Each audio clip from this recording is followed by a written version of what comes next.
Direct selling क्या है थोड़ा सा बताना चाहूंगा। 1959 में अमेरिका में इस व्यवसाय की शुरुआत हुई। 1959 एक व्यक्ति के दिमाग में विचार आया, सीधी बिक्री प्रणाली भी कोई व्यवस्था हो सकती है। अर्थात एक तो दूध वाले से दूध लेना और एक भैंस से दूध लेना। हेलो, दूध वाले से दूध लेना है वो है ये मार्केट, और भैंस से दूध लेना वो डायरेक्ट सेलिंग, बीच में कोई बिचौलिया है नहीं। 1959 से शुरू हुआ और चलते चलते 1972 तक ठीक ठाक चला, लेकिन उस ठीक ठाक चलते चलते कुछ ऐसी चीजें बीच में आ गई जो हमारे इंडिया में भी हमने देखने और सुनने को मिली है। मेंबर बनाओ, पैसे कमाओ, ये हो जाएगा वो हो जाएगा। और 1972 आते आते अमेरिकन गवर्नमेंट ने इस व्यवसाय को ये कह के बंद कर दिया, ये लोगों से ठगी करने का व्यवसाय है, इसमें लोगों का पैसा खराब होता है, इसलिए इस व्यवसाय को बंद किया जाता है, इलीगल व्यवसाय घोषित कर दिया। लेकिन जिस व्यक्ति ने इस व्यवसाय को शुरू किया था उसके मन में एक विचार था कि मेरे यहाँ व्यवसाय में पैसे नाम की चीज तो है ही नहीं है। मैं तो ऑप्शन दे रहा हूं कि ये पेन बाजार में बुक सेलर से भी 10 रुपए का मिल रहा है और मेरे यहाँ से भी 10 रुपए का मिल रहा है। यदि बुक सेलर से लोगे तो जो इसका 10, 20, 50 पैसे होगा बुक सेलर की जेब में जाएगा, यहां से लोगे वो 10, 20 पैसे आपके घर में आ जाएगा। तो इसमें चीटिंग कहां से होगी? कहीं ना कहीं कोई कंफ्यूजन है। उन्होंने कोर्ट में पिटीशन किया, 5 साल तक लगातार केस लड़ने के बाद 1979 में एफटीसी फेडरल ट्रेड कमीशन ने इस व्यवसाय को लीगल घोषित किया, और न केवल लीगल घोषित किया बल्कि वहां की गवर्नमेंट से अनुरोध किया कि इस व्यवसाय के लिए कोई गाइडलाइन बनाई जाए ताकि गलत तरीके से काम करने वाली कंपनियों को रोका जा सके। और सेम कंडीशन इंडिया में भी हो रही है ना।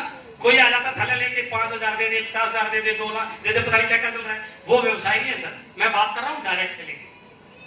धीरे धीरे इंडिया गवर्नमेंट में 1990 में डायरेक्ट सेलिंग आया मनमोहन सिंह की सरकार में।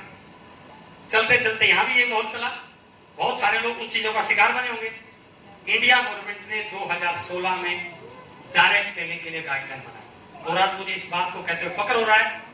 2011 में राजस्थान में कुछ कंपनियां ऐसी आई जिन्होंने बहुत सारे लोगों के साथ पैसे को लेकर खिलवाड़ किया, और राजस्थान गवर्नमेंट ने उन सारी कंपनियों को बंद कर दिया।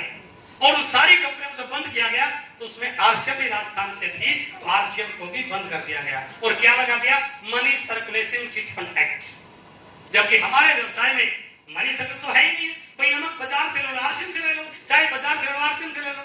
लेकिन 2 साल के संघर्ष के बाद वहां की गवर्नमेंट ने, वहां के मुख्यमंत्री ने हमारे धरने पे आके बोला कि हमारे से गलती हो गई, आरसीएम उस प्रकार की कंपनी नहीं है, आपका प्रोडक्ट सही है, आपकी कंपनी सही है, हम आपको दोबारा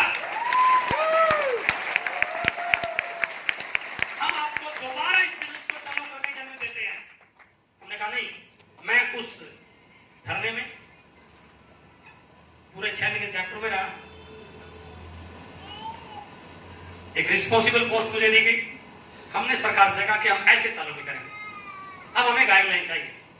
तो राजस्थान गवर्नमेंट ने गाइडलाइन दी कि इन शर्तों पे जो कंपनी काम करेगी दैट इज लीगल।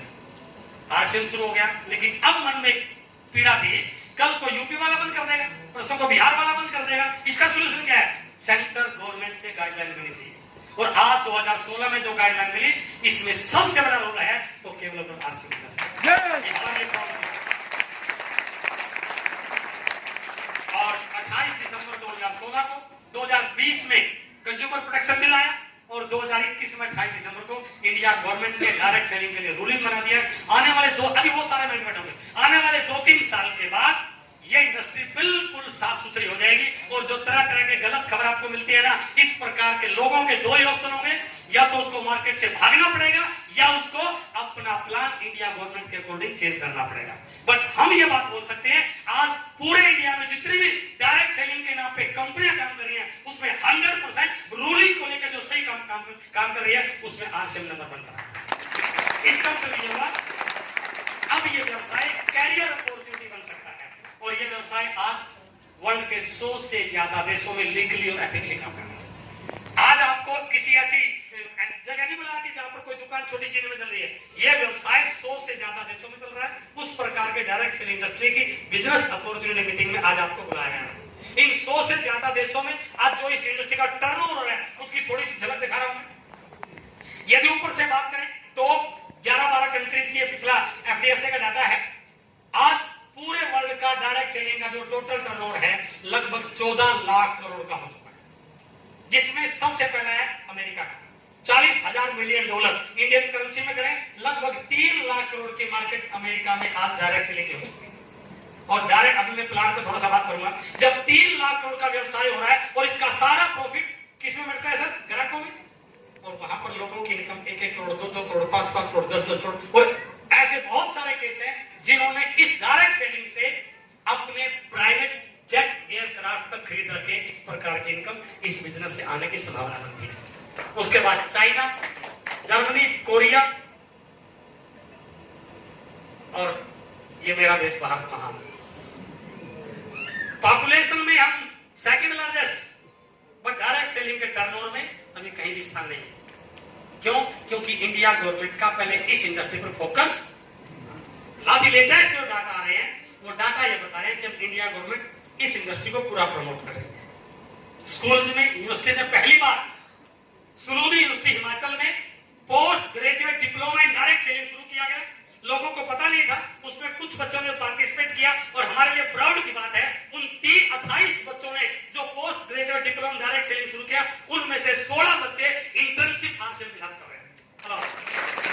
यानी कि आने वाले समय में बच्चे इस इंडस्ट्री को एज ए कैरियर करेंगे। यदि कोई बच्चा आईएएस आईपीएस क्लियर करेगा, उसको भी डायरेक्ट सेलिंग का कोर्स पढ़ना पड़ेगा। यदि कोई वकील बनेगा, लॉ करेगा, तो उसको भी डायरेक्ट सेलिंग का कोर्स पढ़ना पड़ेगा। और धीरे धीरे सिलेबस स्कूलों में भी आना शुरू हो चुका है। इसका मतलब फ्यूचर इज वेरी ब्राइट। लेकिन इसमें सबसे बड़ी बात क्या है?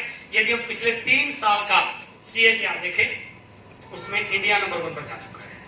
हम टोटल टर्नओवर नंबर 1 नहीं है, लेकिन पिछले 3 साल में वर्ल्ड की हाईएस्ट परसेंटेज ग्रोथ वो इंडिया की आई है। और इस डाटा के बेस पे कहा जाता है आज हम बहुत नीचे हैं। 2037 से पहले इंडिया यहां पर आने वाला है। और FICCI और KPMG की रिपोर्ट है। KPMG is one of the 4 biggest company in the world. उनकी रिपोर्ट है कि 2025 तक 2000 कितने साल है सर? 20 साल पड़े। अच्छा 3 साल है, सॉरी गलती हो गई। 2025 तक ये व्यवसाय 65,000 करोड़ का है। 2025 तक। और इसमें आरसीएम का जो टारगेट है 20,000 करोड़ का। अब आपके सामने एक ऑप्शन है, ये इंडस्ट्री अगले 4 साल में 20,000 करोड़ की होगी। यदि आपका 1% भी हो गया तो यहां पर बैठा हर व्यक्ति 200 करोड़ के टर्नओवर का मालिक बन सकता है। एक छोटा सा मैं आपको एक होमवर्क दे रहा हूं, घर जाकर आपको सोने से पहले सिर्फ एक बार अपने आप से एक प्रश्न करना, आज मैं जो भी काम कर रहा हूं उसको 10 गुना ताकत से और करूं, क्या 100-200 करोड़ के टर्नओवर तक पहुंच सकता हूं? No. यदि आपका उत्तर मिले यस, फिर आपको इस बिजनेस को करने की जरूरत। और यदि मिले कि मैं कुछ भी कर लूं, संभव ही नहीं है, फिर आज फैसला लेना कि 2025 तक 200 करोड़ नहीं हुआ, 100 करोड़ नहीं, 50 करोड़ भी हो गया, तो इस मीटिंग से बहुत सारे डायमंड 3 साल में बनने वाले हैं। हेलो, तैयारी आपकी उसी प्रकार के? ये संकेत है कि अब ये बिजनेस बहुत स्पीड से बढ़ने वाला है। और जब बिजनेस स्पीड से बढ़ने वाला है तो फिर हमें भी अपनी स्पीड को बढ़ाने की जरूरत है। अब पुराने तरीके से काम करने से बात बनने वाली नहीं है sir. We have to change our way of working, we have to change our planning, we have to change our actions. पुराना तरीका फेल हो चुका है सर। अब वो बटन दबाने वाला मोबाइल का जमाना गया। क्यों सर?